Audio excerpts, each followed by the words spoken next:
নমস্কার বন্ধুরা, আশা করি আপনারা সবাই ভালো আছেন। আজ আমি নিয়ে এসেছি দারুণ স্বাদের খেজুর গুড়ের পায়েসের রেসিপি। আমার চ্যানেলে নতুন হয়ে থাকলে চ্যানেলটি সাবস্ক্রাইব করে পাশে থাকা বেল আইকনটা প্রেস করে অলে করে রাখবেন। চলুন দেখে নিন কীভাবে তৈরি করছি। আর ভিডিওটি সম্পূর্ণ দেখার, একটা লাইক দিয়ে সম্পূর্ণ দেখার অনুরোধ রইল। আর আমার পাশে থাকা বন্ধুদের সবাইকে জানাই অসংখ্য ধন্যবাদ। চলুন দেখে নিন কীভাবে করছি। এই শীতে সবারই ঘরে ঘরে পায়েস, পিঠে পুলি হচ্ছে। আমি আজ বানিয়ে নিলাম খেজুর গুড়ের পায়েস। প্রথমে একটা ফ্রাই প্যান গরম করে 1 চামচ ঘি দিয়ে এতে আমি কাজু আর কিশমিশটা প্রথমে ভেজে নিব। দেখুন, কিশমিশটা দিয়ে দিলাম।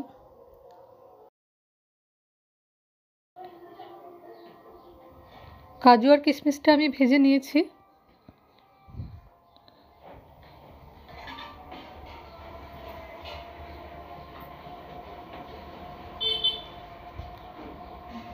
এখন এটা আমি নামিয়ে নিব।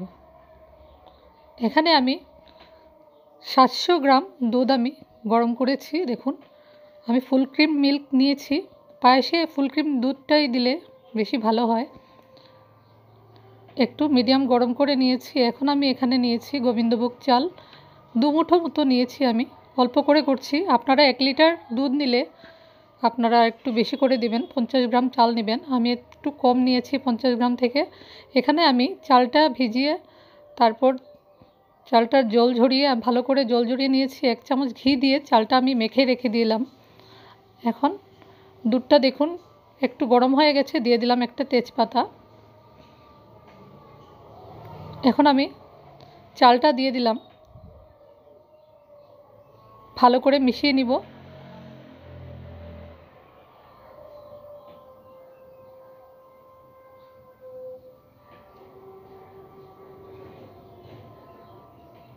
ভালো করে নাড়াচাড়া করে মিশিয়ে নিয়েছি। এখন দেখুন চালটাও আমার ধীরে ধীরে সিদ্ধ হয়ে গেছে ভালো করে। এখন আমি দিয়ে দিলাম একটা এলাচ, ফাটিয়ে দিলাম। এলাচটা আপনারা অপশনাল দিতে পারেন, নাও দিতে পারেন।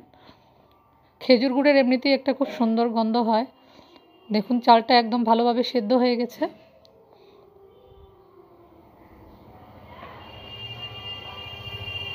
এখন আমি আগে থেকে ভেজে রাখা কাজু আর কিশমিশটা দিয়ে দিলাম, ভালো করে মিশিয়ে নিব।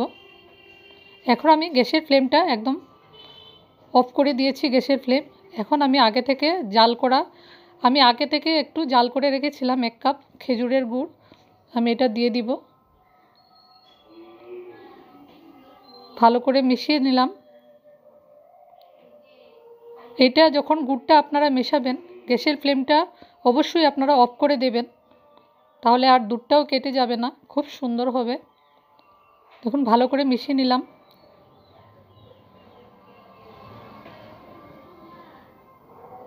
এখন আমি একটা সার্ভ করে দিলাম একটা বাটিতে। দেখুন, একবার হলে আপনারা এই রেসিপিটা একবার ট্রাই করে দেখবেন।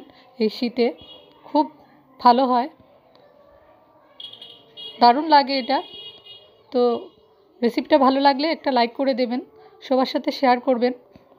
আর কমেন্ট বক্সে অবশ্যই জানাবেন আপনাদের কেমন লাগলো। আজ এই পর্যন্ত, আরও একটা নতুন রেসিপি নিয়ে চলে আসব। ধন্যবাদ।